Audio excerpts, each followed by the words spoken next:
Hello guys, कैसे हैं आप सभी। आशा करती हूँ कि अच्छे होंगे। आज मैंने घर पर बनाए थे मोमोज और ये है ना बहुत ही जल्दी से भी बन गए थे।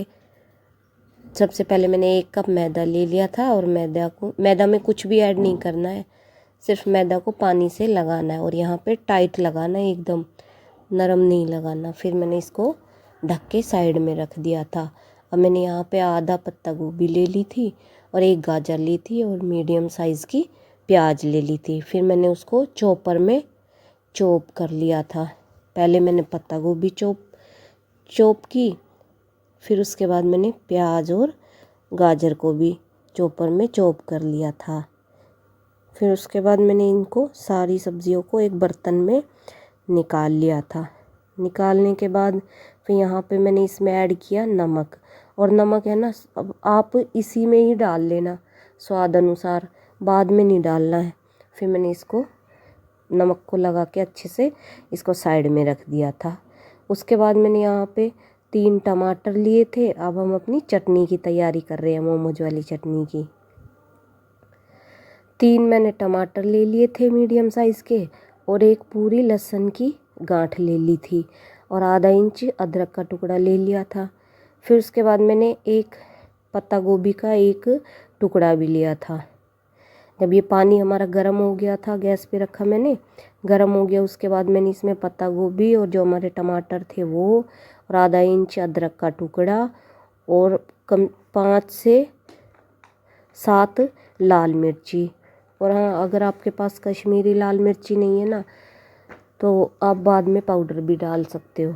उसके बाद मैंने इसमें पूरा गांठ और ये लहसुन मैंने छीला नहीं था, वैसे ही डाला था और नमक डाल दिया था। फिर मैंने उसको उबलने के लिए रख दिया। अब यहाँ पे मैंने एक छोटा सा टुकड़ा लिया था शिमला मिर्च का। अब मैं यहाँ पे है ना उसको चेक कर रही थी कि ये उबले या नहीं। तब तक हमारी चटनी उबल रही है। फिर उसके बाद मैंने जो नमक लगा के स्टफिंग रखी थी, फिर मैंने उसको एक कपड़े में अच्छे से इसका पानी पूरा निचोड़ लिया था। और अगर आपको कपड़े में नहीं निचोड़ना तो हाथ से निचोड़ लेना, लेकिन इसमें ना पानी नहीं रहना चाहिए। फिर उसके बाद मैंने इसमें जो मिर्ची का टुकड़ा काटा था, शिमला मिर्च, वो ऐड की, हरा धनिया ऐड किया और एक छोटा सा अदरक मैंने कद्दूकस करके डाला था और 2 लहसुन की कलियां भी कद्दूकस करके डाली थी इसमें। और फिर उसके बाद मैंने इसमें काली मिर्च का पाउडर ऐड किया था और कुछ नहीं डालना है, सिर्फ काली मिर्च का पाउडर ही डालना है। फिर मैंने इसको स्टफिंग को अच्छे से मिक्स कर लिया था। उसके बाद हम यहाँ पे 1.5 चम्मच मैंने कॉर्नफ्लोर लिया था और उसके अंदर 1 चम्मच पानी ऐड करके इसका अच्छा सा पतला सा घोल बनाया था, बिल्कुल पतला।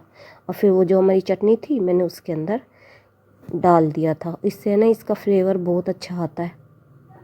और फिर उसके बाद मैंने यहाँ पे देखो इसको 2-4 मिनट और पकाया था।